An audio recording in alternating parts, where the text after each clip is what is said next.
বন্ধুরা, welcome to my new another blog. আপনারা সবাই কেমন আছেন? আশা করি আপনারা সবাই ভালো আছেন। আপনাদের সাথে আজকে একটা নতুন ভিডিও শেয়ার করব, যেটা হলো পটলের বেগুনি। চলুন আজকে আমার শাশুড়ি আমার নতুন একটা রেসিপি। এখানে 6টা বেগুনি পটল নিয়ে নিয়েছি। পটল নিয়ে এগুলো সুন্দর করে ছুলে বিচিগুলো ফেলে দিয়েছি। তারপর এটা সুন্দর করে আবার ধুয়ে চিপড়িয়ে নিব, জানি একটু পানি না থাকে। তারপর ওইখানে হলুদের গুঁড়ো, মরিচের গুঁড়ো, জিরের গুঁড়ো, ধনিয়ার গুঁড়ো, তারপর একটু গোলমরিচের গুঁড়ো, এগুলো সব দিয়ে মেখে রেখে দেবো। তারপর একটা ব্যাটার তৈরি করব বেসন দিয়ে।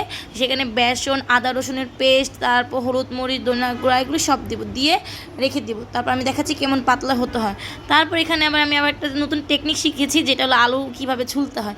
তো ছুলে সেগুলো সুন্দর করে ভর্তা বানাচ্ছি। এখানে আমার শাশুড়ি আম্মা বলতেছে আস্তে আস্তে মাখবো, সুন্দর করে বানাবো, এগুলি বলে বলে আলু ভর্তাটা বানিয়ে এখন আলুর যে বানাবে, আলুর চপ বানাচ্ছে। এই যে আলুর চপটা অনেক সুন্দর হয়েছে, মজাও হয়েছে।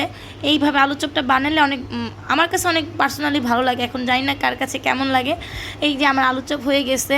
তা আলুর চপটা সুন্দর করে উঠে এখন দিব হলো এই যে বেগুনি, যেমন পটলের বেগুনি বানাচ্ছে আমার শাশুড়ি মা। সেই পটলের বেগুনি দিয়ে সুন্দর করে ভেজে এখন দিয়েছি আমার শাকিল মিয়াকে। সে তো প্লেট চেটে পুটে খেয়ে ফেলেছে, বলতেছে কি কেমন হয়েছে, কি ভালো হয়েছে।